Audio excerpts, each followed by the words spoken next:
Sweet Santa, I still remember that girl. She's imperfect, but she tries. She is good, but she lies. She is hard on herself. She is broken and won't ask for help. She is messy, but she's kind. She's lonely most of the time. She's all this mixed up and baked beautiful pie.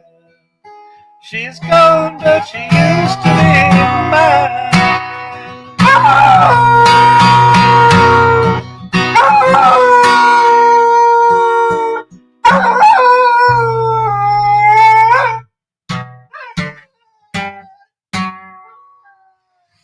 Happy Monday, good people of the world. Good Lord, was I busy today. I am a quivering mess of jello. Do not expect me to be coherent tonight or have patience.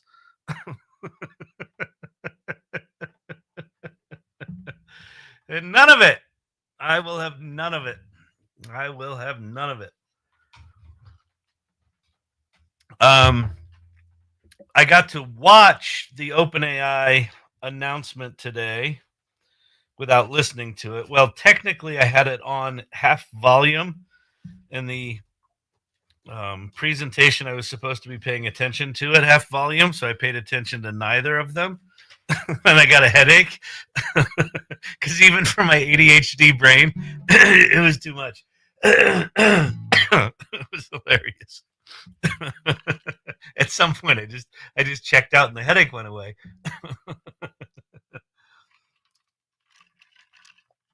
Oh man.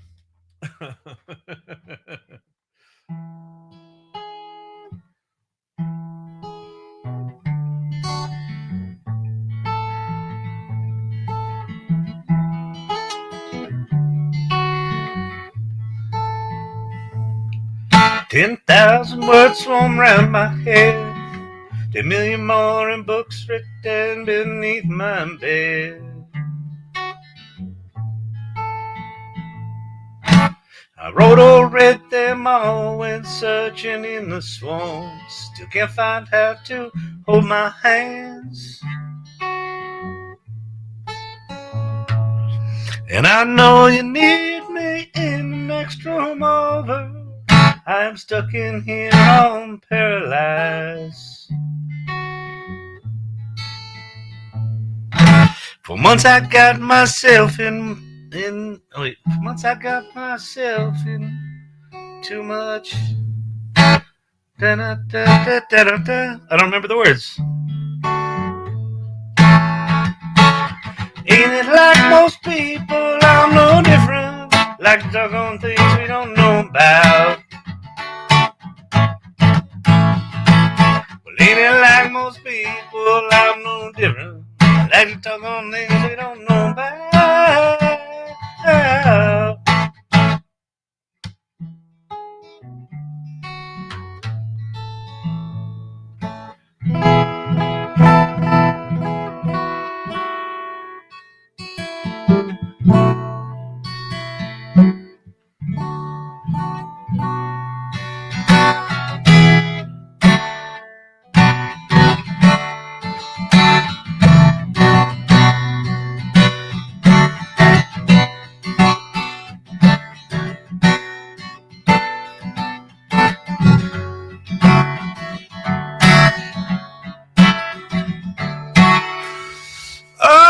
Good lordy, good lordy, good lordy, good lordy, good lordy.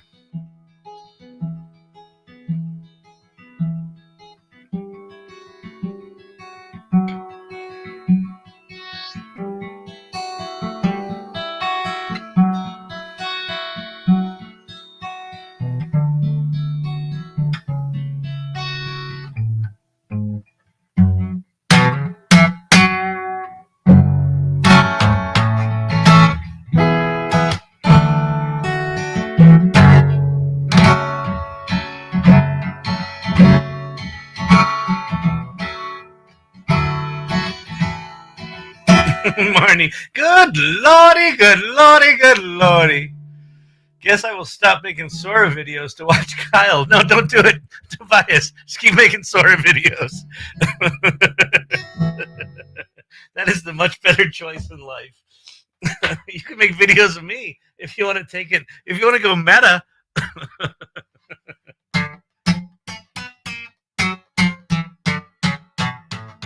Do me a favor, if you're on TikTok, share the live so we can get some more folks in here. Oh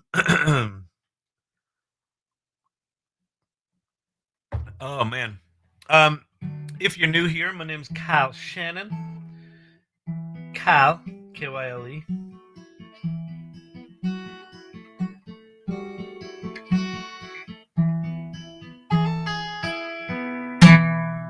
You know, it just hit me when I said Kyle.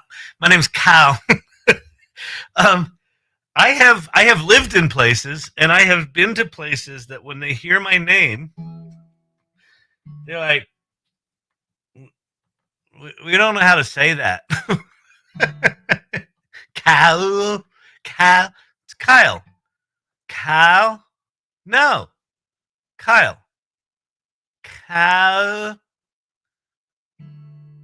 Like, do you think it's like a genetic thing where some people's tongues just can't say that? TikTok question. You get notifications when someone uses your Cameo on Sora. Yes. Well, you don't so much get notification. You might get a notification. I think there might be something in there. You get notifications if someone commented on a video that you've been cameoed in. But if you go to your profile, you've got your videos, and then you've got cameos. And the cameos button lets you see here. Let me flip my cameras here. Let me flip my little cameras over. The cameo button in your profile shows you all the cameos you've done of yourself, but also cameos that other people have done of you.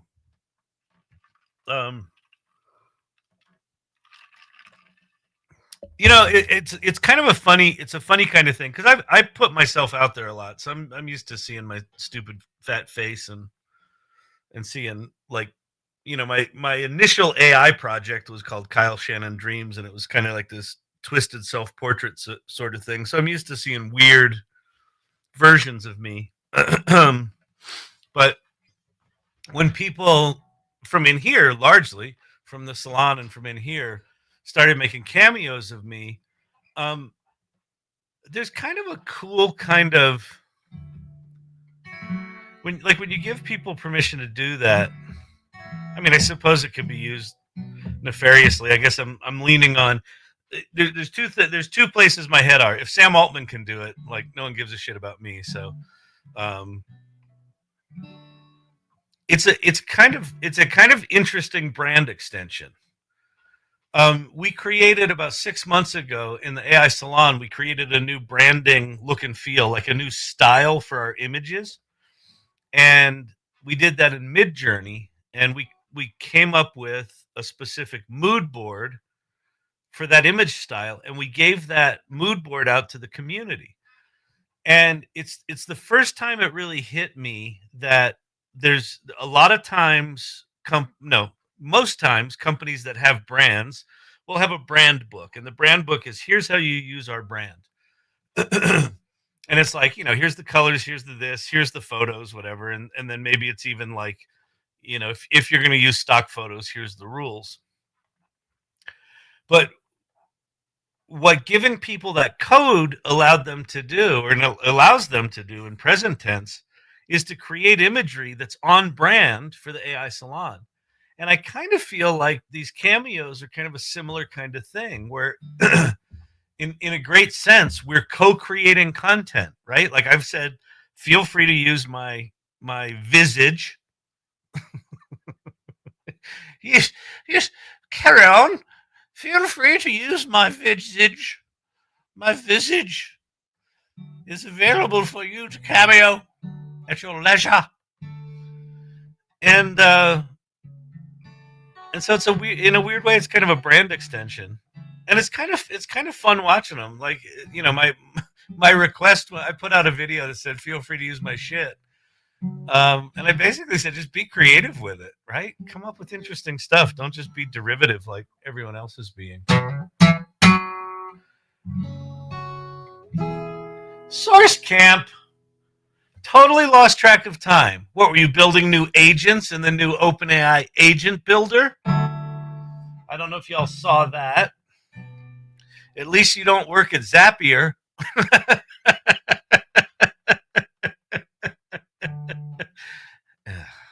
Or N8N.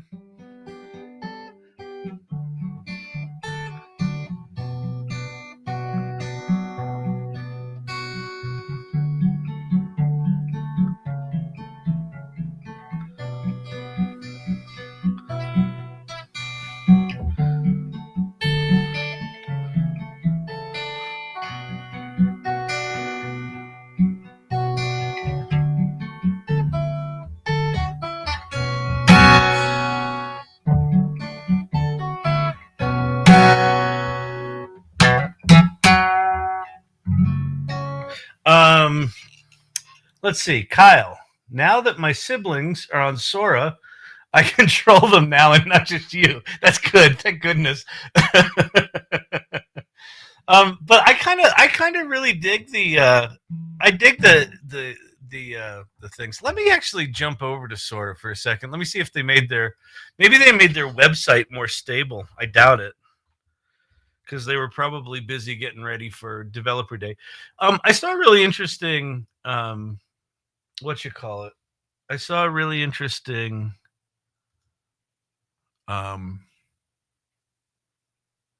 tweet today that was it was some version of like, when is OpenAI going to realize that developers are not their core target audience? and so I replied to it, and I said, yeah, they, the day after Developer Day should be AI for the rest of us Day, right? So I leaned into AI Festivus branding there. But it's actually a really interesting point. And, we could wait for OpenAI. Actually, I'm having a brainstorm in real time right now. Here's an idea. What if we, as the AI Salon, and producer Brandon, grab this idea, because I think this is something worth exploring. Which is, what if we put together a? Are you viewing that? Yeah, I think you're viewing that. Okay. What if you put together a? There's Danielle and Vicky in the upper left-hand corner. That's awesome. What if we put together an AI Salon branded AI for the rest of us Day in conjunction with Developer Days? So it's either on the same days as Developer Days, or it's like the day after, or something like that. Because I think how we use these tools is as important as how we program with these tools. It's not just about developing applications.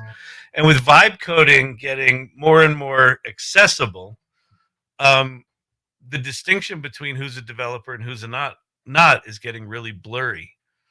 So there's going to be a lot of people trying to figure out, how to do stuff. I don't know. Just thinking in real time. Here, people.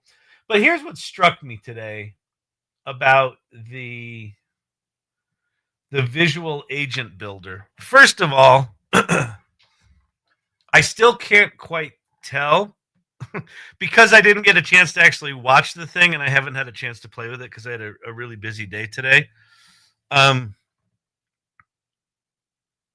I can't quite tell if what the agent builder from it's called Agent Kit. If Agent Kit from OpenAI is an agent builder or it's an automation builder.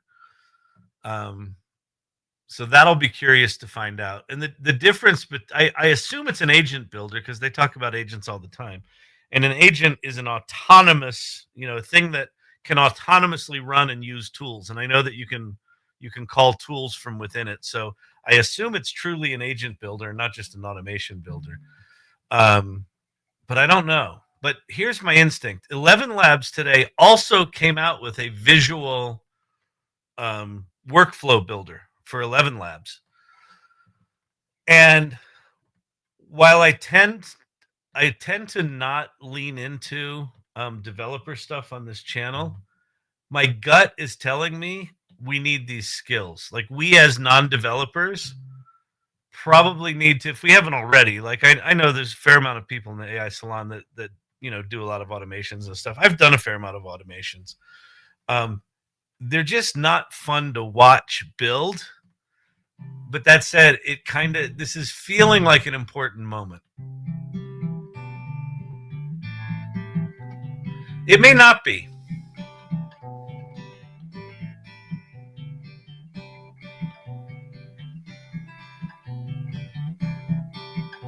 But I don't know. The other thing that they announced today, we'll play with a little bit, is app access within ChatGPT. And the minute I saw it,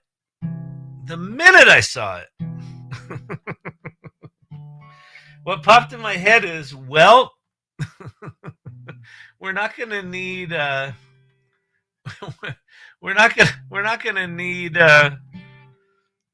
websites for much longer. Now, we'll still have websites, just like we still have the theater, even though we can do storytelling with film and TV now and YouTube and Netflix. We don't need the theater. I think that's how websites are going to go. We don't need websites other than as a source of data for things like what they just built. I think what all of the frontier model companies right now are racing. They're not racing to ASI, artificial superintelligence. What they're racing for is to build all of the components of the Everything app. And the Everything app will be, you log into, basically what they're trying to create is their own AOL. They want to create their own America Online from the early 90s, where the entire internet existed within this walled garden called AOL. And then the real internet sort of burst out through it and took off on its own. But I feel like we're going in the reverse direction, where they're trying to build all these components where we're just going to do the stuff within their little walled garden. It's going to be really interesting to see how that played out. There was a TikTok pin there that I missed. Can someone repin that? Side hustle Mimi, I agree. I think it will be inevitable to learn to swim in these waters. Yeah. Well enough to be useful. Yeah, that's exactly my instinct. Side hustle is like, we don't need to go deep. This is not about turning this channel into a developer channel and like Riley Brown now went from talking about apps to building automations to vibe coding apps, and now he's vibe coded a vibe coding app. and now he's hawking some new piece of software they're about to launch. Like, he started a software company. I'm not suggesting we go there, but I am suggesting that it's making some really powerful tools easy enough to access and to develop something truly interesting with, that it's probably worth our while to do it. Archetypal architect. I'm starting to get that feeling too. The broader development skills might be necessary. Just even awareness of other skills, and like what's needed. And you know what it is, archetypal, is it's almost like for me personally, I want to know where the boundaries are of my interest. I want to know how far back I want to go. So what happens is this: you've got software users out here, right? You've got developers back here. And historically, that was a pretty broad chasm, right? If you had an idea for a business that involved software, you needed to find a technical co-founder. Now with vibe coding, you can have an idea for a business and you can kind of develop your own thing. But then there's a point at which, if you want it to be a real scalable app, you still need a developer there. These worlds are coming together. And I kind of want to figure out for myself, how far back do I want to go? And then how far towards me is the development world coming, right? Like Lovable just took a very strong step in the direction of anyone can build an app by creating their own backend, their own cloud service, right? Gemini is free and Lovable for another week. Okay, that's great. You know what I don't quite get about that, Brandon, is I get that you can develop an app with it, but they still don't have the ability to monetize built into Lovable. So if you wanted to turn your Lovable app into an e-commerce app, you're still on your own for integrating that. So having that shit for free is good for developing the app, but you can't really then put it in the world. So I don't know. I don't get it. Okay. You've got mail. Exactly.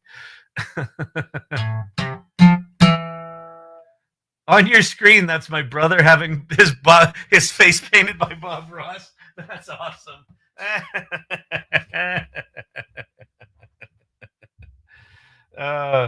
Easy enough to integrate with Stripe is what producer Brandon just said. Here's where I'll push back.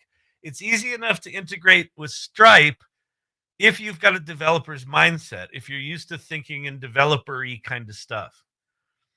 But if what Lovable just told me is you can come in here and you can build and launch a usable application, and then at some point I've got to figure out how to connect that to Stripe. It's that extra step, you just go over here and you sign up for an account and you configure it and you do the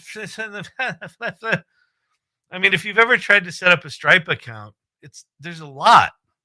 You got to set up tax shit and banking account shit and that's enough that'll break someone's brain who's not used to being a developer. So again, I'm waiting for the first of these vibe coding apps to show up to be actually really good, like truly launch a sellable application, either a mobile app or a web app, or start a SaaS company with just an idea. That's not there yet. So, but anyway, that's where I think we should play. Okay, anyway, so I'm on the Sora website. We'll see if this crashes within 5 minutes, because that's been the historical trend, and it looks like it's already crashed, just sitting here. Yep. Oh, you can't see that. You can't see the page unresponsive error. You can wait until the page becomes responsive or exit the page. I'm going to exit the page. Oh, snap.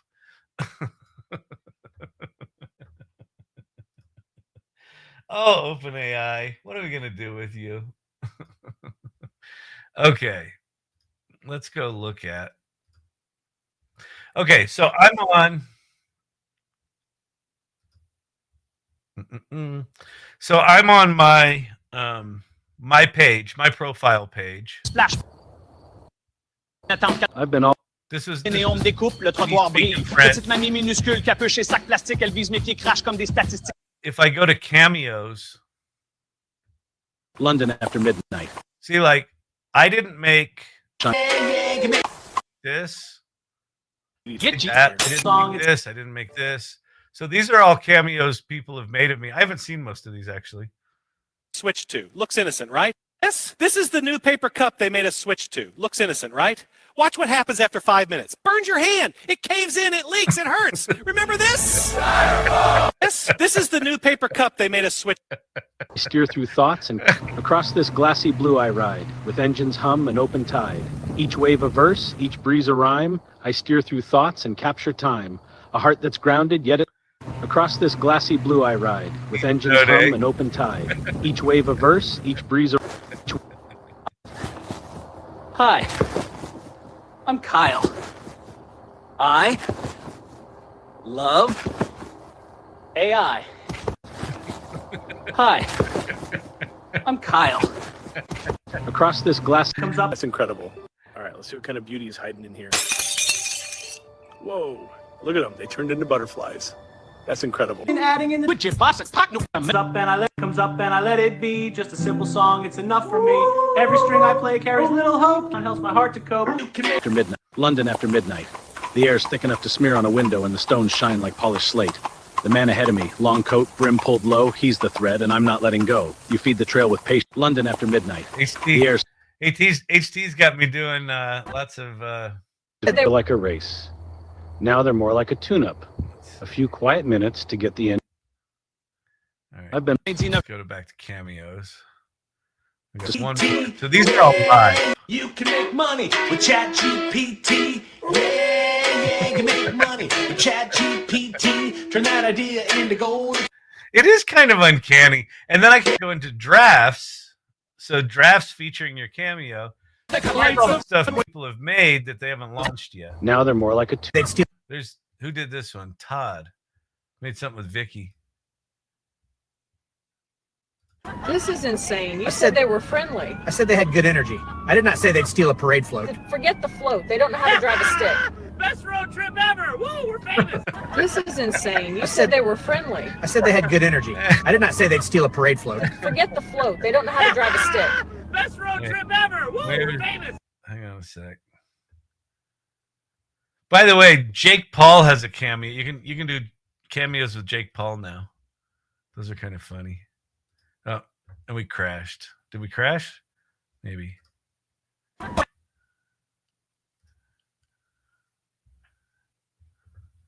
Oh, this looks funny. Come on. Mornings used to feel like a race. Now they're more like a tune-up. A few quiet minutes to get the engine running again.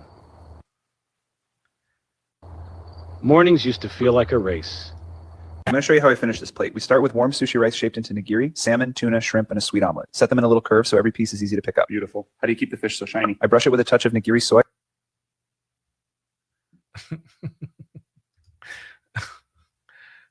Drag me from the ground, feel the rhythm in my bones. Half alive but moving with the sound. Every crack in me echoes like a drum broken piece.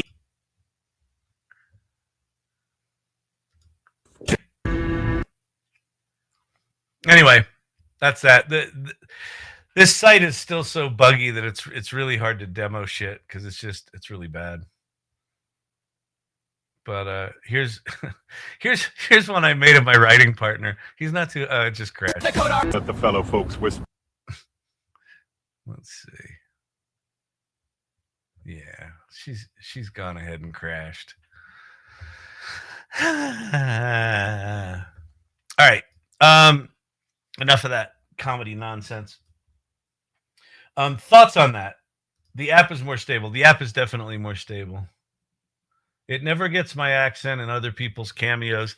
Yeah, there's a bunch of weird stuff. In fact, I saw someone made a Sora video that was someone telling Sam Altman that it just can't get the voices. It assigns the voices to the wrong people all the time.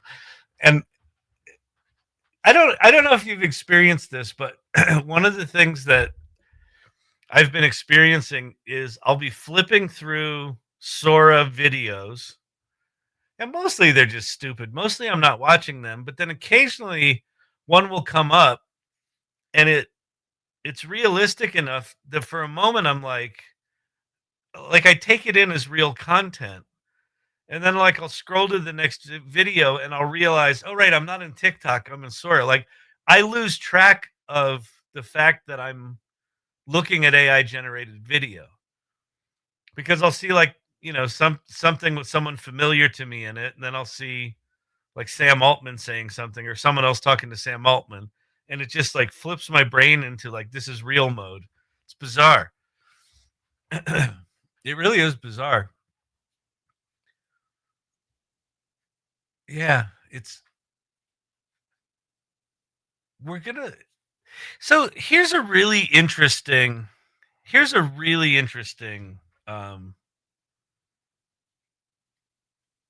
Well, I don't know if it's really interesting. It's really interesting to me.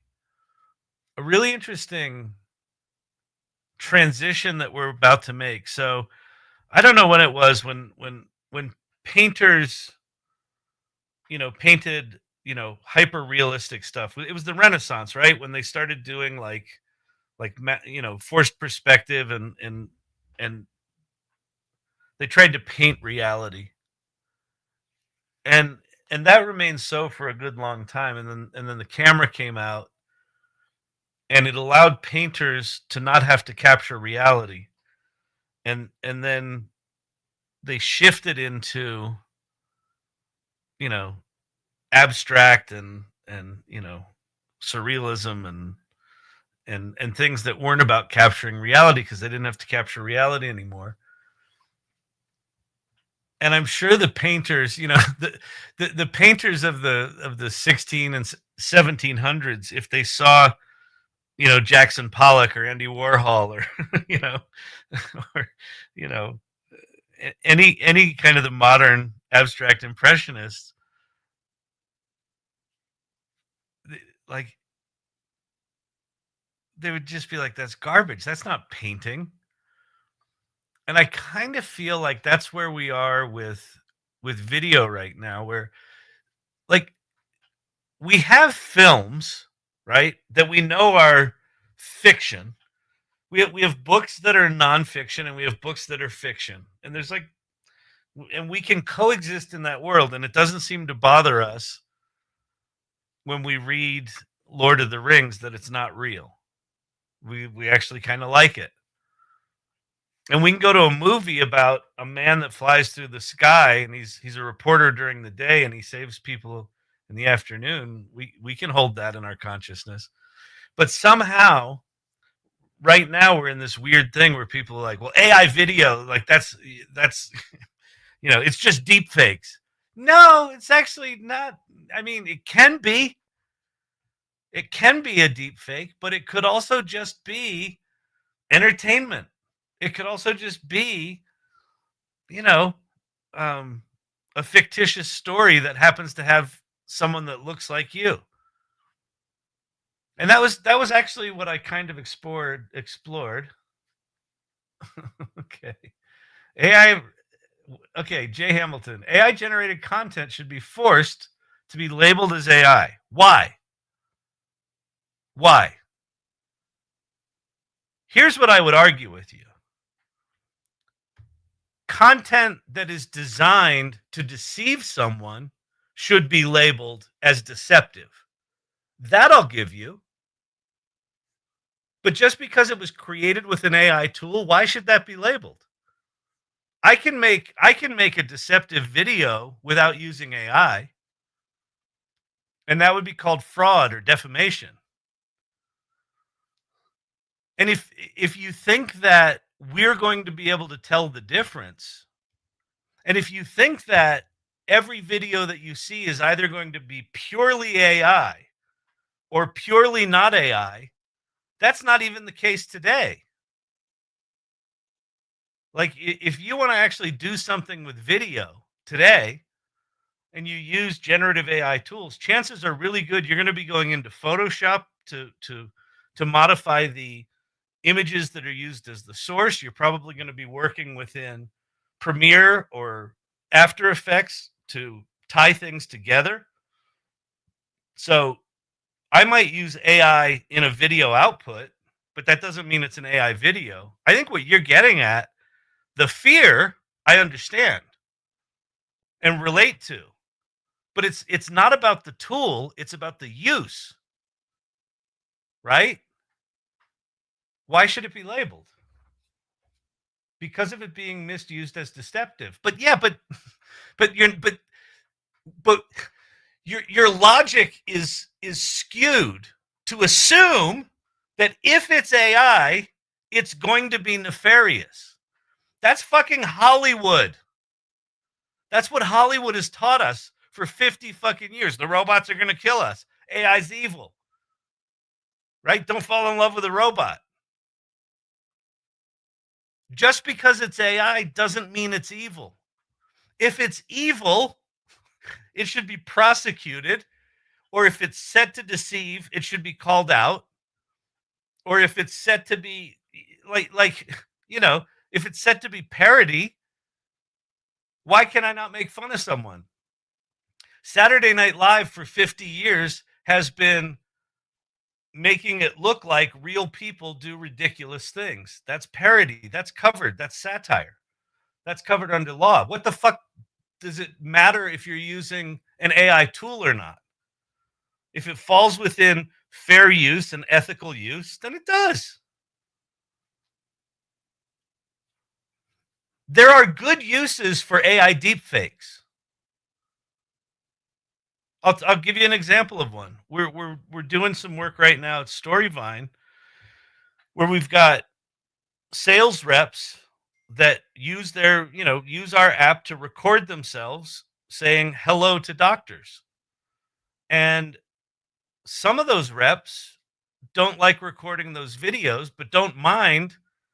But those videos work, and they would love to be able to have a digital twin of themselves that they could just type in the doctor's name and have it make a personalized intro to each of the doctors. Is that unethical? It's them. It's their voice. It's their likeness. They're controlling the script. They're sending it out.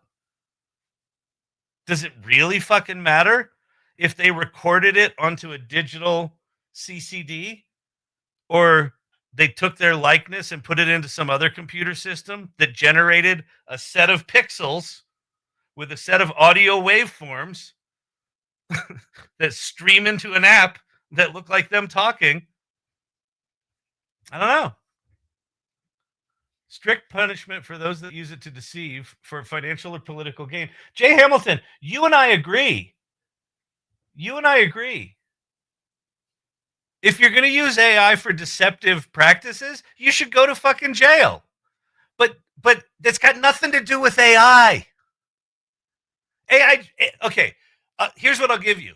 AI makes it easier for shitheads to do shitty things. But to say that every piece of AI should be labeled because it is going to be used evilly means that you should label hammers as murder devices. And I know I can't say that word. I'm sure TikTok's going to shut us down now when you're done ranting.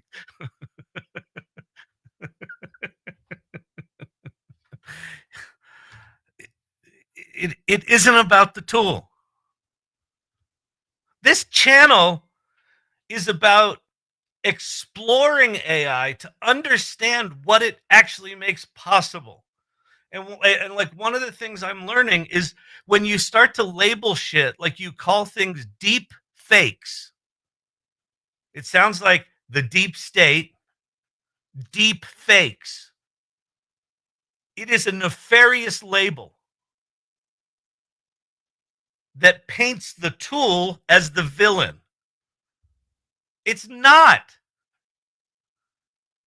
Being a nefarious shithead using the tool is the problem. Right? So, anyway, you and I actually agree. I just fundamentally disagree with the I made this when you didn't. Wait, what?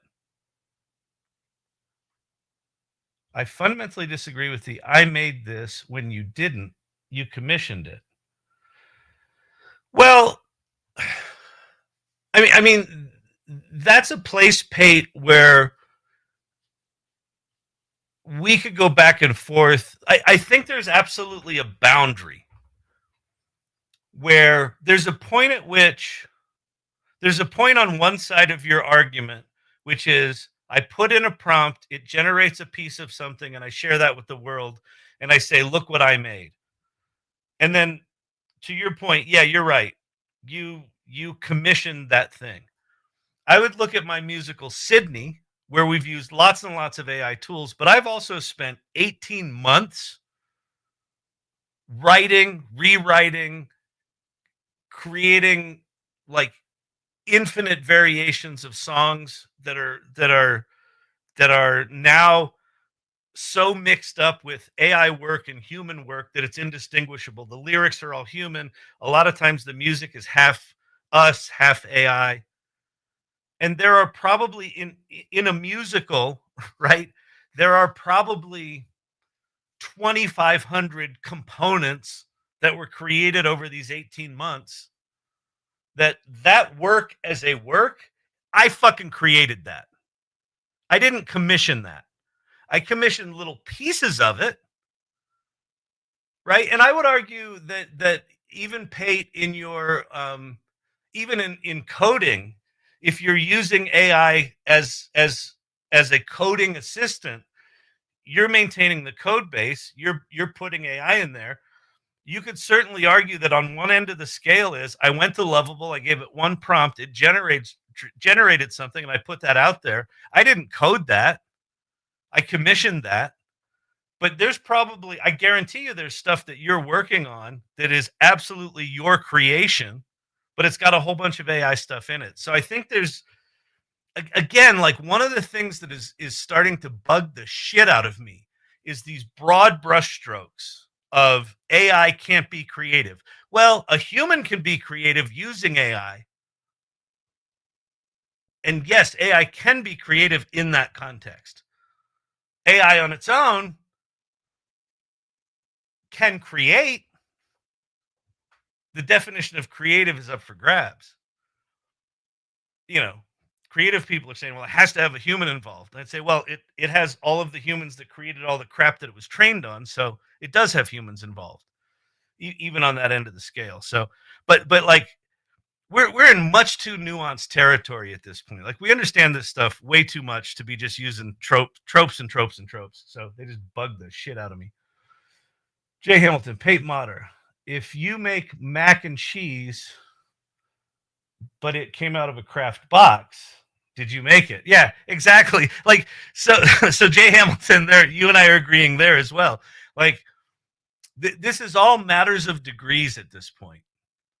I think we are safely past the days where you can just say AI is a thing. AI is just push the button, and out squirts the tool. That's not how most people are using it. It's just not how it's being used right now. But yeah, exactly. The pre-built the pre-built stuff, you still make it. You didn't make the cheese or the chemical that looks like cheese. Anyway, creativity is still for us, at least for now. I think, Marnie, that the core role of humans moving forward, the core role, our core task as AI gets more and more and more sophisticated, is to hold the idea, to hold the creative imperative. So whether you're building an app or whether you're making an image or you're making a movie or you're making a song, I think it's our job to act as the producer and hold in our heads what good looks like. And then we work with the AI tools to generate the thing that matches our vision. I think that is our job. That our job will always be to hold the vision of what we want to create. Anyway, I think just like consciousness, maybe some of the truth lay in humans thinking that we are more unique and special than we actually are.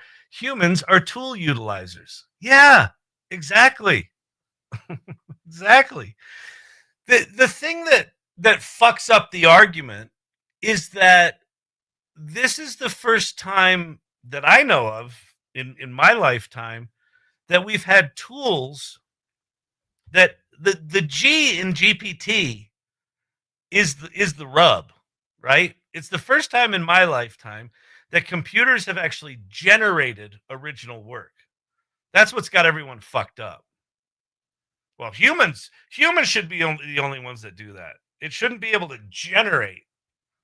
Well, but it does. And so we need to figure out our role in that. And I think our role is to be Rick Rubin. I think our role is to be the producer, have the idea, understand what good looks like, drive the vision, be facile enough in the tools to be able to fill in your own personal gaps. If I'm not a coder and I have an idea for something that involves some software, well, now I can fill in that gap with the tools, but I've still got the idea for the thing I want to create. That's our job. Just another manic Monday. I told you I was going to be a little short on patience and high on snappiness tonight. I'm fucking exhausted, people. Don't fall in love with the robot. I feel a Kenny Rogers song coming along. That's really funny. Anyway, for those of you, Jay Hamilton, all of you, Pate, anyone, and for those of you that come here all the time, you know this. I love questions and challenges like that. So if it seems like, if I ever feel like I'm being dismissive of you, I hope that it doesn't come across like that. I absolutely respect where people are. Hopefully what I'm doing is expanding the conversation rather than shutting it down. I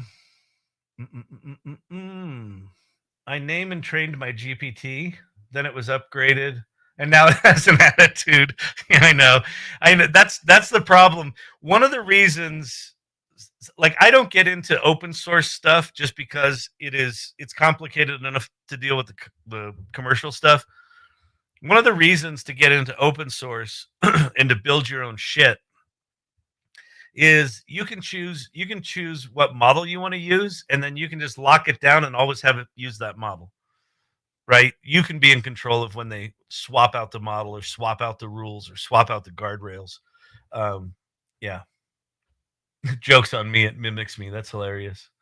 It's an OpenAI subscription. Yeah, exactly. That's when you're using a commercial tool like that, when OpenAI decides to decommission GPT 4.0, everyone loses their boyfriend and their girlfriend and they lose their shit.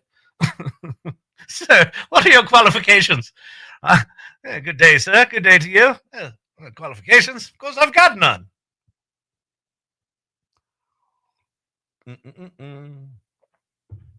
Three prompts. Oh, hilarious. Goldbutton.lovable.app. Oh, boy. What has Brandon gone and done? Gold-button.lovable.app. I know. I need to share. You're not sharing your screen. But yeah, you said it was hard to integrate payments, so I had to prove you. Oh, good. Nice. Okay, good. Let's go see this. Brandon, like, don't tell me it's hard to make payments. Press me. Bang. You can make money with ChatGPT. Unlock the full guide. Pay $1 with Venmo. Nice. Sign in to pay $1. Brandon did $1. Wait. Oh, it switched to another thing. Wait, hang on. This is where it took me. Nice. Unlock the full guide. Beautiful. But let me ask you the question, Brandon. Did you know how to do that, or did you just say to Lovable, connect this to Venmo? I just said connect it to Venmo. And it figured it out? And it asked me initially for a Stripe integration API key, and I was like, I don't have a Stripe account. Can we do it easier? And it gave me like 5 options. I'm like, what? Here's my Venmo, and then it just fixed it. So literally 3 prompts. Cool. All right. Don't pay the $1. There is no guide. I mean, no. For demonstration purposes only. I get it. I am clear. But that's awesome. That's really awesome. All right. So there you have it, people. The other thing that Lovable did that's really good. So that's actually good to know.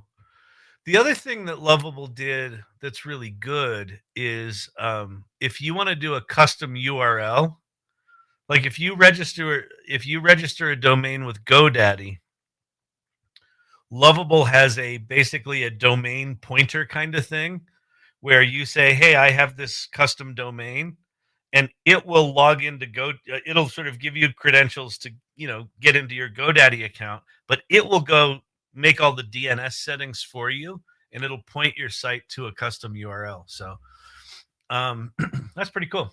Groovy. Groovy. I think the thing I've been working on for a few months will be open sourced this week. Pate, that's super cool. Is that something you'd want to demo at some point on the salon or here? Is it a demoable cool thing? That might be kind of fun. And hear like how you built it and things like that. Or did you just commission it?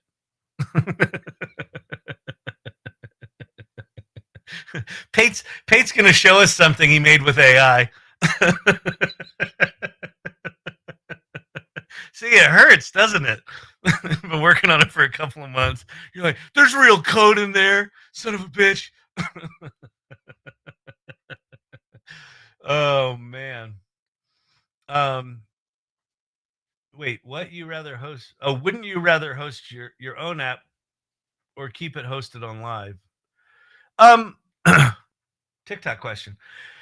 Great question. What's it? AI consistent characters. I can see what you're up to. That's cool.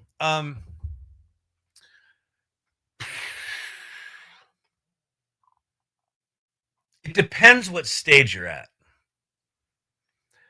If I want to, so let me put it this way.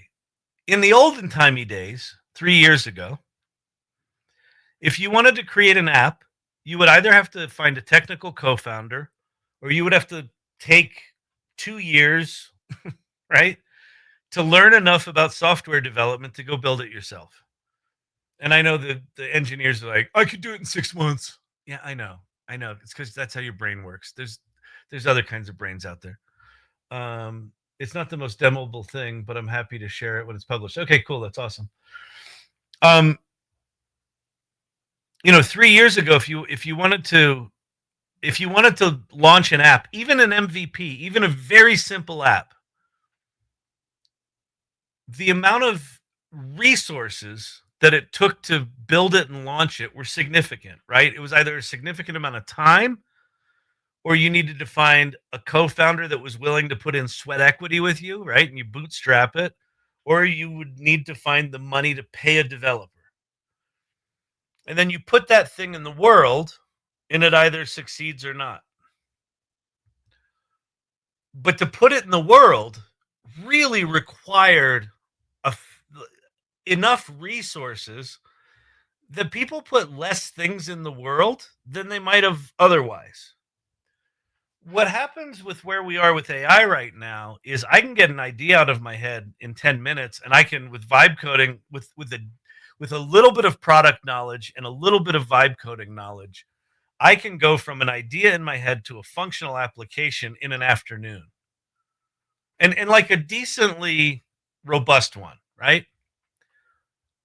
And if I do what Brandon just did with, click here, you can make money with ChatGPT, connect it to Venmo, I could actually put that in the world and see if people are willing to click that button and pay that money. In the time and resources it would have taken me to publish one app 3 years ago, I could probably put 20 in the world today. And so what I would say is, if I'm just dipping my toe in the water of an app idea, then I'm absolutely fine having it hosted on Lovable. Let's say I come up with 10 different app ideas. I put them in the world. They've all got some sort of e-commerce thing on them. And this one's got 20 users, and this one's got 30, and this one's got 18, and this one's got 50. And then this one has 500 users, and it's growing. I would take that app and I would go, oh shit, let me keep dicking with it a little bit in my vibe codey kind of way, improve things that need improving, get a little bit of feedback. Now we get to 1,500 users or 2,000 users, right? That's the point at which I would say now it's time to really build this app, right? I would consider a Lovable hosted app a prototype, right? A functional, living, full-on working application that is absolutely not scalable, right? You're essentially paying retail prices for everything. But if you're just using it to get to the point that you can see if it would make money, great. And then at that point, I would probably bring on a technical co-founder. Now, these days, I would bring on a technical co-founder that's all in on AI, but it's someone who understands scaling and understands redundancy and security and privacy and hacking and all the shit you need. If you're going to put something in the world that's going to be real and scalable, that needs someone who knows their shit. Today, 2 years from now, 3 years from now, I think these vibe coding tools will get to the point that won't really be a concern anymore. That as technologists would call us, clueless people can create scalable apps. Right now, today, we can't. So yes, if I was gonna have an app that I wanted to build a business around, I wouldn't do it with today's vibe coding. But I would absolutely launch a for-pay SaaS app as a test right now. If I can do it for $150 over the course of a month, why not? Launch it. see if it works. I mean, there's a bunch of people on X right now that basically have vibe coded apps and they're making $400,000 a year now, and they quit their day job. I'm sitting there thinking, like, I wish I had a little more attention span. Because I could do that. You too can make money with ChatGPT. That's the dream. Yeah, exactly. The real AOL. Okay. Bet 10 out of 10 on the name. Love the name. The real AOL. Side hustle Mimi. That's what I'm trying to do. I'm an idea person. Yeah. Well, hey, I'm an ideas person. So am I. Listen, my nickname in my company of 13 years is I'm the hand wavy guy. And I've got a co-founder who keeps the trains running on time, right? That's our relationship. She doesn't want to have the ideas. She wants to turn the ideas into a business. I just want to keep having ideas. Those two do not always go together, right? You gotta run the business at some point. So your idea needs to be good enough that it needs to survive your adrenaline rush. Or it's not worth really pursuing. Where can I find the one who he's talking about? I need a business partner like that. You do. For those of you out there who are, my co-founder and I, we did a keynote speech called The Wizard and Warrior Leadership Dynamic, where I'm the wizard, she's the warrior.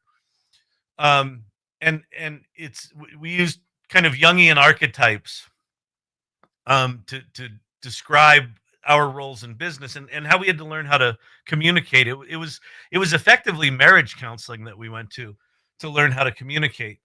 And I'll share a specific example from our keynote. Our nickname for Monique is she's the crusher of dreams. She gave herself that name, by the way, because what would happen is I would go into her office. Honks. I would go into her office and I would say, "Oh, I have this idea," and she would just shit all over it. She would be like, "Nah," or she would say, "Well, what of the current things that we're doing would you like to not do?" And I always found it like this confronting, like, but you haven't even heard my idea yet. And we ended up getting a business coach who was also a Jungian psychologist, a guy named Howard Teich, really brilliant man, lovely man. And what we learned is we learned how to listen to each other, and very much like marriage counseling. What I learned is that when I walked into her office and I said, "Ooh, I have an idea," she didn't hear anything other than what she heard coming out of my mouth is, "Ooh, I want to change our business strategy." And she's like trying to make payroll the next month. And I walk in with some fucking zany idea. And all she hears is, "So you don't want me to run the company?"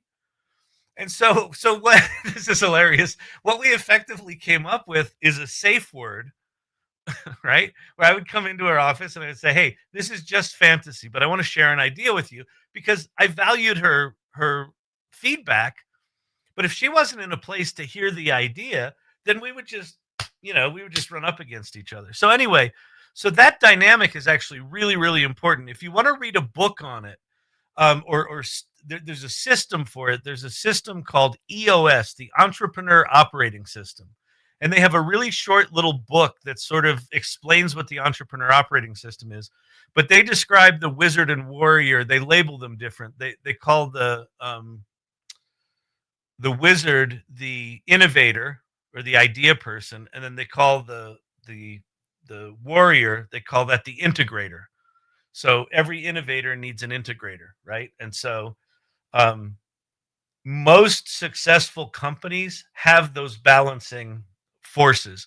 This is why. So when Steve Jobs was still at Apple, and Tim Cook, was his right-hand businessman, you have Steve Jobs, who's the innovator, right? He was also good at business, but he's the innovator, and then you have Tim Cook there, making sure the trains are running on time.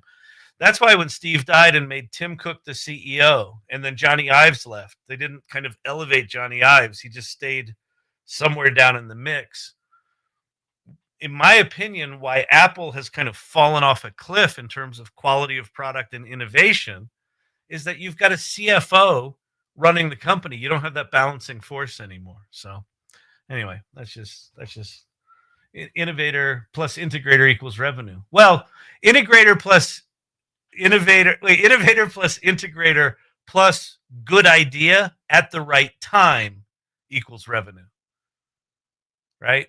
Storyvine is 13 and a half years old, and I would argue that we were probably a decade early. Agency.com, the company I started in 1994, we were probably a year early, but like everything materialized really, really quickly, and we were in the right place at the right time. So timing is part of it. Location's part of it. Luck is part of it. And then, having ideas and execution is a huge part of it. Anyway, it's just like boundaries for neurotypicals. Yeah, exactly. How did you manage to keep your wizard persona in such an integrated world? Oh, what? I've always had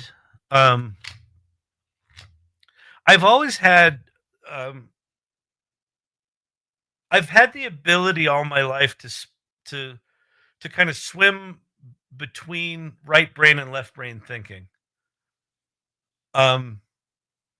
Like I like designing organizational systems. I just hate using organizational systems. And when I did agency.com, we grew. We started as a service business. Well, we ended as a service business. It was a service business, and we grew from 2 people to 2,200 people in 5 years. So I learned really quickly that if you just have ideas, it's just full on chaos. And if you just have execution, it's soulless. It's a soulless machine. People are cogs in a wheel. That there's always this back and forth. There has to be a creative tension between those two. But I've always had a respect for logic and systems and things like that. I'm just not good at using them, and so therefore I don't have passion for that. Like Monique, my co-founder, has passion for getting it right and making sure that the contract and the MSA, the Master Services Agreement with this major pharmaceutical company, that we're we're a small company and we go up against the lawyers of the likes of Pfizer and Merck and Novartis, and they've got these insane Master Services Agreement that make these ridiculous demands of vendors. And Monique will go in there and she'll go, nope, not that one. Nope, not that one. Nope, not that one. And we'll go back to their lawyers and they're like, no one's ever challenged us on this. And we're like, well, Maybe they should have, because those don't work for us. And so, we regularly get terms like, payment terms and agreement terms that a company our size has no right getting. But that's because she's got a passion for getting it right, right? I could give two shits about that stuff. I know it's important, and I know I'm not good at it, and that's why I chose her as my co-founder, right? So that's the other thing, is figure out what you're good at, and figure out, in my case, what she's good at, and make sure that we're not trying to do the other person's thing. We did that for a while too, where she'd sort of swoop in on creative direction and I'd sort of swoop in on sales strategy. And then we ultimately figured out, okay, here's the shit we're actually good at and passionate about. Let's each do our own thing. TikTok question. Kyle, how did you trust you'd land when jumping off a cliff, 2 to 2,200 folks? You got to understand my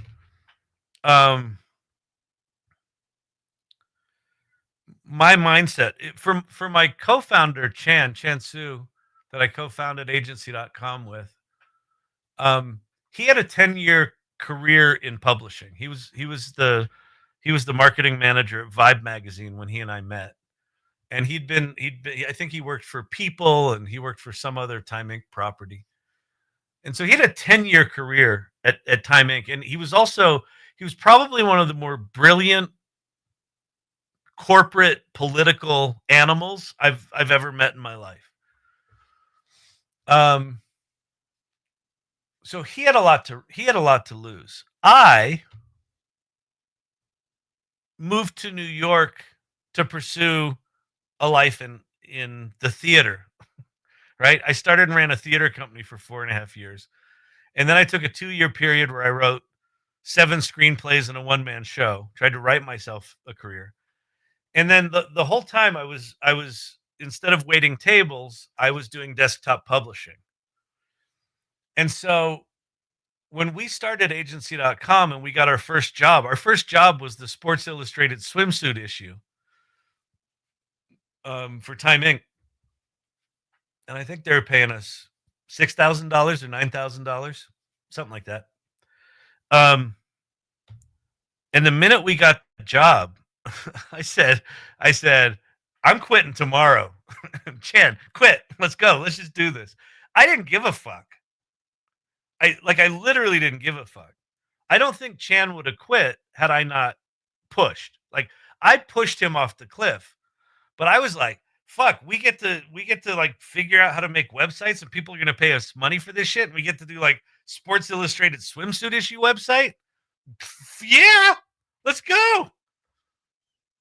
So for me, there wasn't, what I can tell you is there was a moment in our first year where we were, like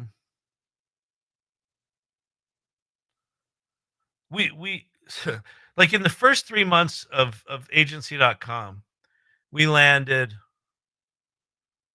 Sports Illustrated, then Time Inc. Consumer Marketing, then GTE, then Hitachi, then MetLife. I think that was it. Then we walked away from a General Electric pitch. There was a $10 million contract. We walked away from it because we had just won 5 Fortune 500 companies. And Harvard Business School actually did a case study on that decision for us to walk away from GE. And the company that won the business was gone within 2 years. That was my fear, is that it would eat us. And I remember we had this conversation. We had hired about 9 or 10 people. And we had offices in the Time Inc. building. We had room for 20 people in the office that we were given. And we were already sort of halfway there. And I remember sitting with Chan, like, midnight one night, because we were working 14, 18-hour days, 7 days a week. It was crazy. I remember sitting with Chan and saying, you know, if this company gets bigger than like 15 or 20 people, like it's not going to be the same. And I remember us sort of going back and forth on that. And we made a conscious decision that night that we're at this singular point in history. And we never get to be here again. So we might as well fucking go for it. And so that was the decision made. Champ? Have I been saying champ instead of Chan instead of Chan? That's hilarious. No, Chan Su was my co-founder. But I remember, yeah, like I remember that distinctly. And so that was the only real moment where we consciously chose to go for it. And at that point, like within 9 months, we were 46 people in a 20-person space. I think we got up to like almost 60 people in a space that was designed for 20 people. And then we got offices down on Broadway. And then Omnicom invested in us. And then we had access to their bank. We started acquiring companies. And like, this is all like, I'm an ex-actor, right? And we're up to like 150 people. Like everything we pitched in those early days, we won. Like it was insane. It was just insane. So very little of it was sort of conscious. It was all survival because it was moving so fast and expanding so fast that we were literally just hanging on for dear life as it was like taking off. So I think that this AI stuff, as hypey as it feels right now, as transformative as the World Wide Web was, the core technology there was actually very, very simple. And you could actually kind of look at the World Wide Web. You could look at the technology of the World Wide Web, computers connected by a network and hyperlinks that make it really easy to jump between information. That was basically all it was, right?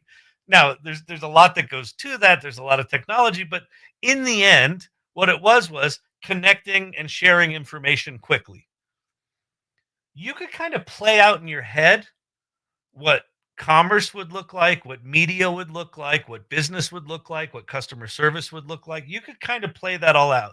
You might not have anticipated things like the iPhone, but they certainly talked about smartphones and developing applications on phones before the iPhone came along. It just, those things were too early. The iPhone allowed you to actually do the shit you imagined. But it was relatively predictable. I feel like with AI, nothing is predictable right now. We don't know what it means. First of all, I don't think we know what it means to have ChatGPT in its current form, Gemini in its current form, Grok in its current form. The capabilities of these tools are so profound, I don't think we've scratched the surface of them yet. And then if you think about the capabilities of these tools accelerating exponentially, like what it's going to look like 3 years from now is absolutely unimaginable. So I think it's just a very different entrepreneurial environment. I think if you're gonna go for it in this environment, and listen, a lot of people are going to be forced into entrepreneurship, right? There's going to be a lot of people that are laid off that are like, well, fuck it. Here's this AI thing. Maybe I should figure this out and go try to do my dream or try to, make a living. I think there's going to be a lot of that. If you enter the entrepreneurial world today, I think that the only thing that you can truly bank on is that whatever you're working on a year from now, you probably won't be working on the same thing. I think this is going to be a constantly evolving environment, atmosphere, ecosystem. I think it's going to be constantly evolving for at least the next 5 years and probably more like the next 10 before it stabilizes into anything resembling something that looks familiar. It doesn't mean you shouldn't do it, but just don't get married to your ideas. Because, I think that shit's moving too fast. Anyway, I'd over question it and then think why it's there. Winston Grant. Way to go, Monique. Yeah, exactly. Yeah. So let me go show you all something. And then how are we doing time wise? Not good. It's been a little rambly and ranty tonight. Hang on, let me drink water. I'm dehydrated.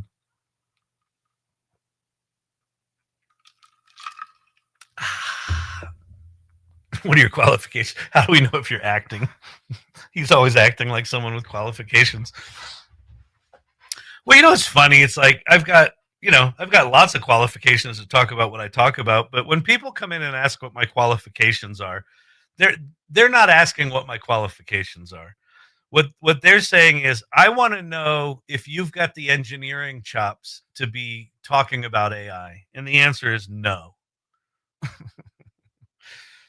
And I'm still talking about AI because I'm not talking about the AI that they're talking about, but whatever. That's a whole different discussion. AI to remind you you're dehydrated.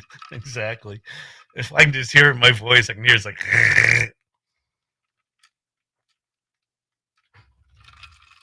Okay. Let me share my screen.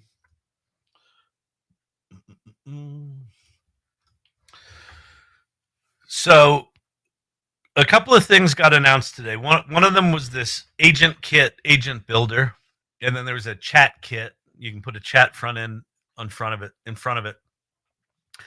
I want to start playing with that over the next couple of weeks. I want to start exploring that in here. It just feels important. But there's another thing that was announced today. I'm trying to think, what were the things that were announced? Sora 2 is now available via the API. It's 10 cents a second. A second? Is that right? Yeah. 10 cents a second. So a 10-second video costs you $1 via the API. So not cheap. But not ripping expensive, but like if you're going to create a video app that just makes like zany videos, and then people actually start using it, you could end up with a really, hefty bill. And you don't want that if you're not prepared for that. So I think it's expensive enough at this point that the apps you're going to create need to be decently thought out. So that happened. They've got this agent builder thing, and then what they announced today is that they've incorporated apps within ChatGPT, and they've kind of sort of had these before. They had these things called connectors, but I guess there's now a development. You basically have to apply to OpenAI to do this, and I assume in the future it'll be kind of like applying to the App Store for Apple. But if you have an app that they deem, credible, usable, then they'll incorporate you. And so, for example, here, so what have they got right now? They've got Booking.com for travel. They've got Canva. They've got Coursera. They've got Expedia. They've got Figma. If you're a developer, that's cool.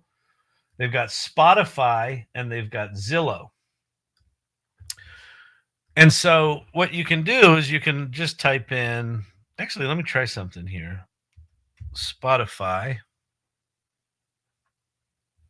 So you do Spotify space, and then notice how it gave me the little Spotify logo here.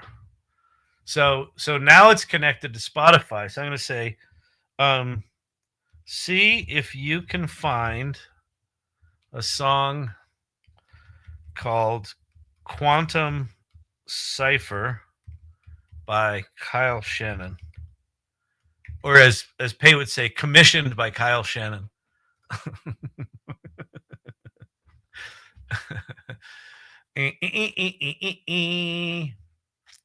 All right, so ChatGPT wants to connect to Spotify, so I'm going to continue. I'm going to give it the old access to the app.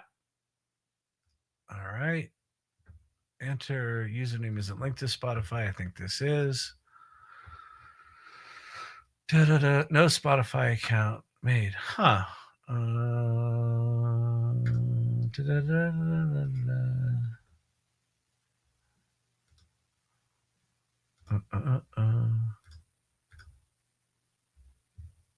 Huh. Kyle shit. Well, so that didn't work. All right. that's got nothing to do with OpenAI. That's got to do with me doing the I don't know my Spotify login. All right. So let me get rid of that. Let's do new chat. Then we'll do Canva space. And then I'm going to do let's see. Make me a postcard for let's see. AI Salon presents that features an image of a spoon and says featuring Kiri from No Spoon Studios. And I could probably put time information in there that says featuring. And I could probably even upload my logo to it. But anyway, I'm just gonna do this. And so now this is gonna go off. I connected to Canva earlier, so this is now gonna connect to Canva, and it's going to create postcards. So these three windows now. What this is actually very similar to, if I've demoed this in here before, but if you haven't played with it, when you put ChatGPT in agent mode, and you say, go do this task, and it spins up that blue window, and inside it is like a web browser, and it's off surfing the web and doing all that stuff. That's kind of what this is doing. This is a hook from the Canva app straight into ChatGPT. So these are designs from Canva. And so I can click on any one of these and see the details of it. I can now say, open this in Canva. And it'll take me over to that specific file. And I can go, there's my image of a spoon. I could swap that out if I wanted. I could change the fonts if I wanted. I can also oh wait, sorry, I wasn't sharing that. Here I am in Canva. Right? There's that same card in Canva. I just literally popped over there from ChatGPT. I whipped up the few card designs featuring the dramatic spoon. I'm going to say, make the let's change the spoon to a director's chair. I don't know if this will work, actually. Let's change the spoon to a director's chair with the name Kiri on the back. Which, by the way, tomorrow night is AI Salon Presents. And we have Kiri from No Spoon Studios coming tomorrow. HT Snow Day. Hey, I love the cameos you're making of me, dude. Why am I always doing poetry, man? You think I'm some sort of theater sissy? Okay, I am.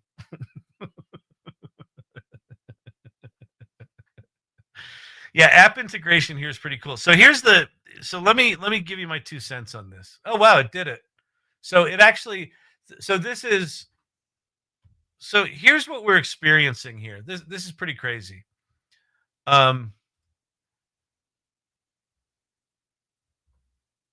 Canva has AI features, right? And I'm sure they're using Nano Banana or some decent image generation tool. They've got design layout templates, and they've got an AI front end.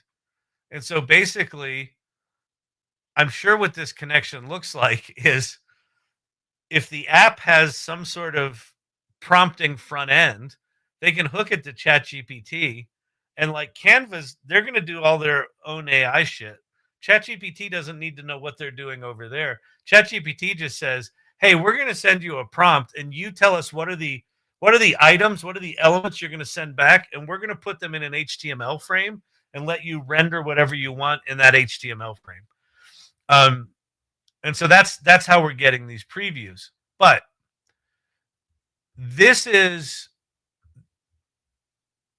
where this starts to go is, wait, here, let me do something. Let me go somewhere. I'm going to share this tab instead. I'm just going to go to canva.com.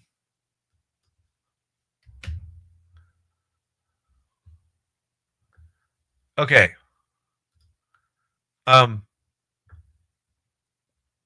What am I supposed to click on? Search millions of templates. Cards.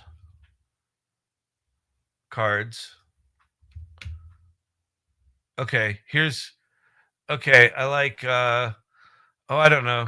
I don't like any of these. That one looks too businessy. And I gotta click on, okay, now how do I add, wait, this is about me printing cards. No, that's not what I wanted. Like, right now, every application in the world, every SaaS application in the world requires you to become an expert of their shitty interface, right? Every SaaS platform starts simple, and then they keep adding features, and at some point you end up with Salesforce, and it's a fucking disaster again, right? It's a disaster to use. So what's happening now, the future of our interactions with machines are not, I have to go learn how to navigate Canva. It's like, I could say, let me just, I'm gonna try something here. Let me see.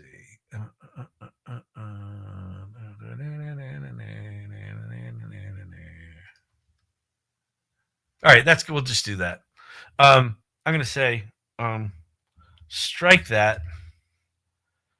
Can you use this image instead and match the colors of, the colors to match, and make it a poster instead of a postcard. And again, I don't know if this will work or not, but imagine now we're a few years down the line, and every app that you want to use, every website that you want to use, you no longer have to learn their stupid, shitty fucking interface. Oh, Canva won't accept local file paths directly. It needs to be a publicly accessible URL. I can either generate a temporary upload link. Let's see if it'll do that. Generate the link, please. But what starts to happen is ChatGPT, or whichever LLM you choose to use, whichever AI ecosystem you choose to use, is now going to be your interface for fucking everything. Everything. It's going to be your search interface. It's going to be your commerce interface. This is Elon Musk describes what he wants Twitter to become is the everything app. This is a step in that direction. Oh, I actually don't have the ability to generate a public URL on my own. But you just said you did, you shithead. ChatGPT, what are your qualifications? So anyway. And so all of the apps are going to live inside here. Crazy, right? Crazy, crazy, crazy. Except upload videos. Right, yeah, exactly. Elon won't do it. It needs back-end integration. No, it just, I'm sure that's a security thing. They probably don't, I don't know. They just, like, this is an early feature, right? This launched today. But anyway, the implications here are, the other thing, what was one of the other ones? What were those? Booking.com, Spotify. I wonder if I have an Expedia account. Oh, Zillow was one. I don't even know if I need a Zillow account. Zillow. All right, there's Zillow. Find me the 5 most expensive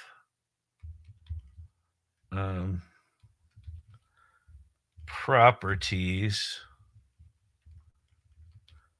for sale in Denver.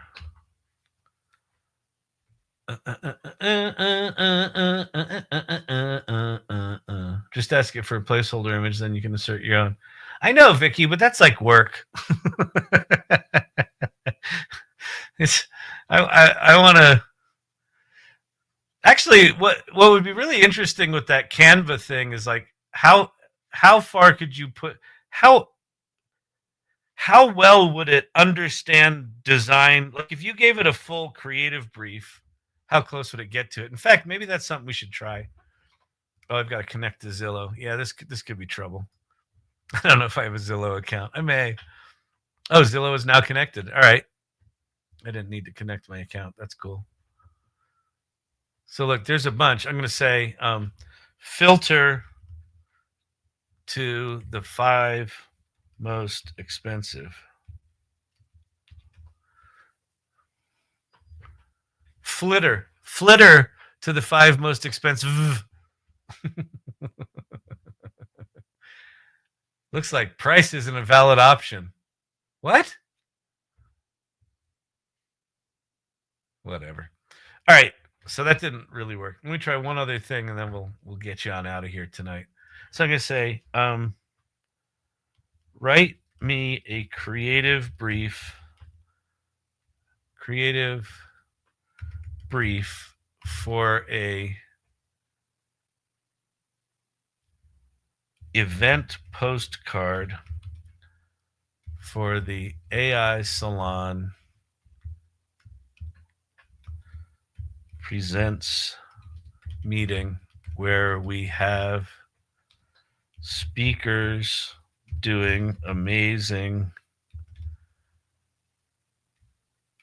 creative things with AI. All right. Creative brief. Let's see. Creative visually target audience. Okay. Tone and style. Bold, intelligent, artistic. Think art gallery meets thought-provoking TED Talk. Okay, that's good. Canva.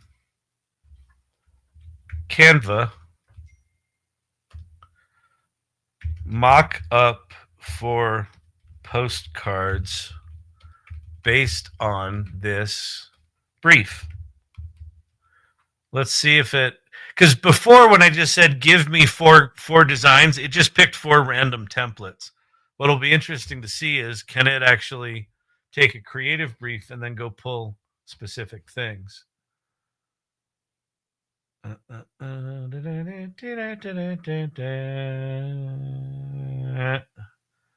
I'm using it to create decision trees in Figma. Oh, cool. Or Fig Jam. Fig Jam is one of my favorite of the jams.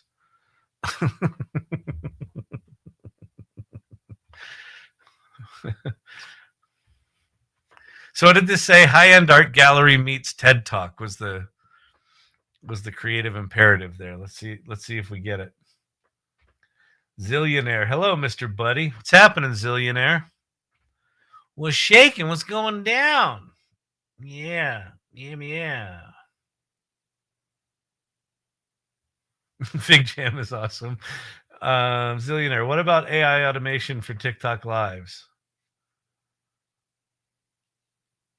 I don't quite know what's a zillionaire. I don't quite know what you mean by that. Like, am I going to talk about AI automation? Over the next couple of weeks, we're going to start building an agent builder. Because I actually think that it's understanding what's possible with visual development environments, I think is actually it's a skill worth us getting our heads around. All right, what's going on here? Oh, wait. Creative Frontiers.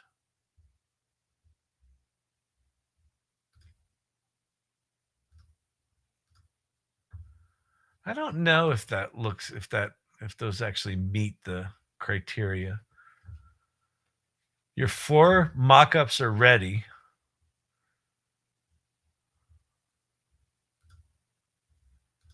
I mean, that's kind of cool.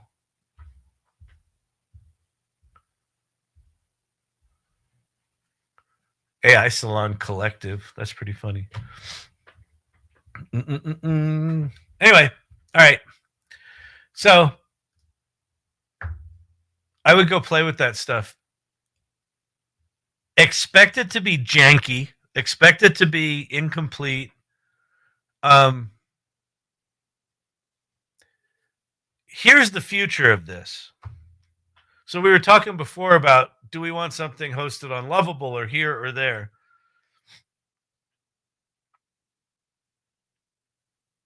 These kind of integrations that OpenAI just announced today, everyone's going to copy this.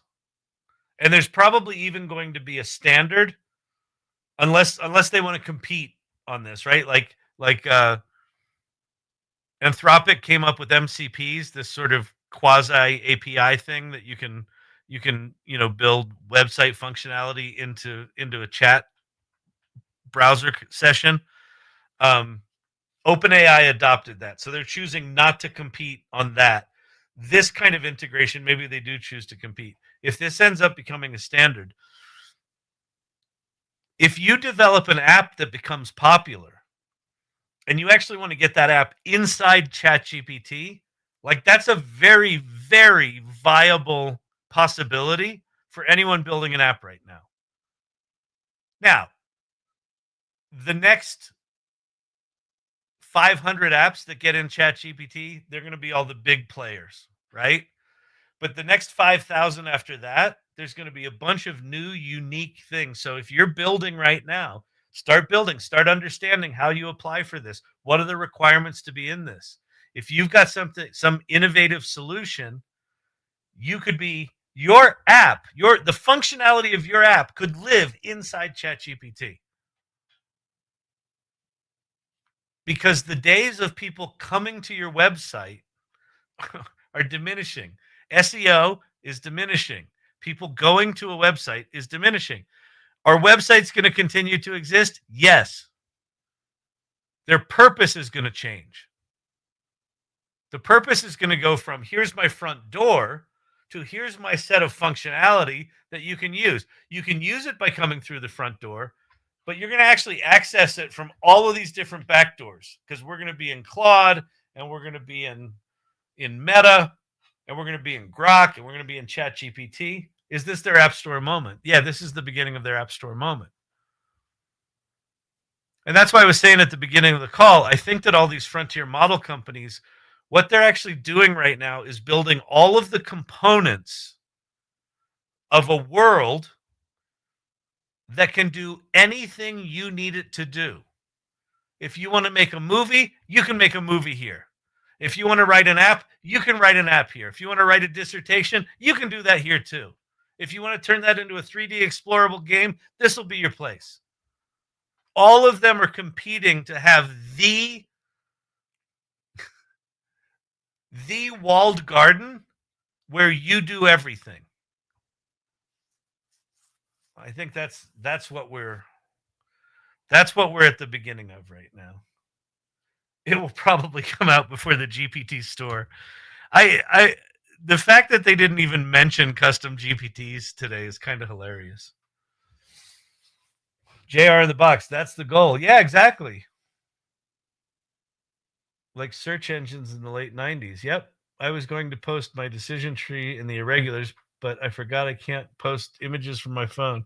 Oh, that sucks. Is that just a Mighty Networks thing, Vicky? That's shitty. Backdoor. Yeah. Let the genie out. So let me get on out of here. So tomorrow, I think what we'll do, I think we're going to start exploring the agent kit. And it's funny, you know, when I was doing Zapier automations, you know, people would ask me, "Oh, show me how to make a Zapier automation." And I did it once or twice, but it's so fucking boring that I didn't do it. Why this is different is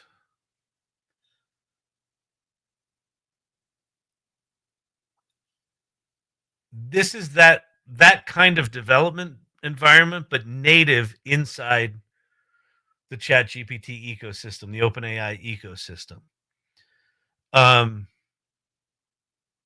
sure that Google's going to have one of these. If they don't already, they might. I would be very surprised if Grok didn't copy this, or if they didn't have something like this coming.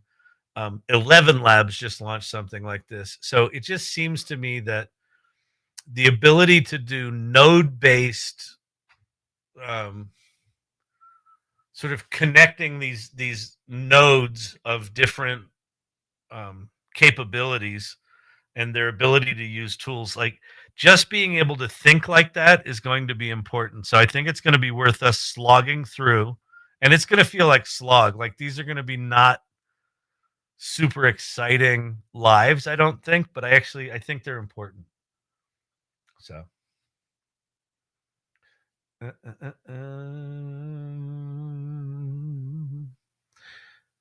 competition among these developing models seems to be forcing participants to all have the same something.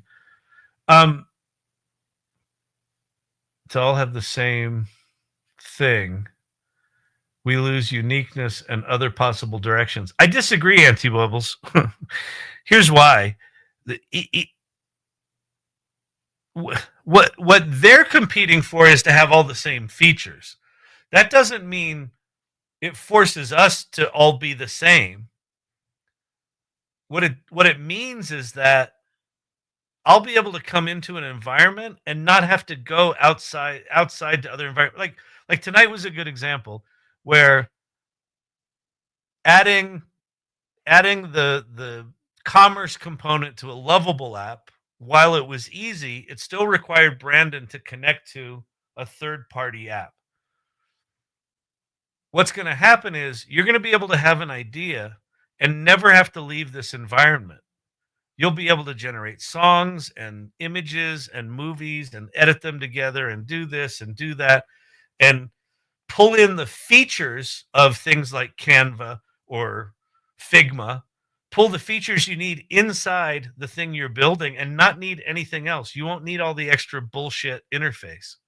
So I think I think what that looks like is it looks like freedom to be able to just live in an idea space and then just execute without having to go learn other interfaces. That said, I think it means that these systems are going to get really fucking complicated. And we are, if you want to be a professional in the world moving forward, your ability to think modularly and to be able to connect different nodes of functionality together is probably a skill that is important to learn. Never eat at a restaurant with a huge menu. Yeah, listen, there's also going to be specialty apps that are going to be the counter to this. But these are the big players. These are the guys innovating right now. So this feels like it's worth learning. All right. They decide on the same protocol. We build what we want. Yeah, exactly. Yeah, as long as they're competing. Like, have you ever noticed that? Oh shit, my phone just died. Damn it. Sorry, TikTok. Have you ever noticed that? Let me see. What was I gonna say? I lost my train of thought when my phone just died. Whatever, doesn't matter. All right, let me get out of here. That's pretty funny. I guess I should have plugged my phone in. Whee! What are your qualifications? Apparently plugging in phones is not one of them. All right, I'm going to get out of here. Tomorrow night, if you go to the salon.ai, in fact, Brandon, will you pop up the banner for the salon.ai? If you go to the salon.ai, one, you can see our brand new website, but you'll also see the events. I think they're listed on the homepage as well as in the event section, and you can RSVP for the AI Salon Presents tomorrow. We've got Kiri from No Spoon Studios. This is going to be really cool. So she's going to talk to. We'll probably start this late tomorrow. But what she's going to do tomorrow is she's building No Code Studios, which is an automated video creation platform, like a filmmaking platform. She's vibe coding it using a Replit agent, and she just created a shoppable video platform using it as well. So she's going to start out showing us how she vibe codes, and then she's going to demo her stuff, and then she's going to come back to the thing that we vibe coded. So it's going to be a really cool session. So go to the salon.ai, check out the RSVP for the event, and come hang out with us. All right, I'm going to get out of here. My phone died. Sorry to the TikTok people. Tell all your friends it's not them. It was me. All right, I'll see you later. Bye.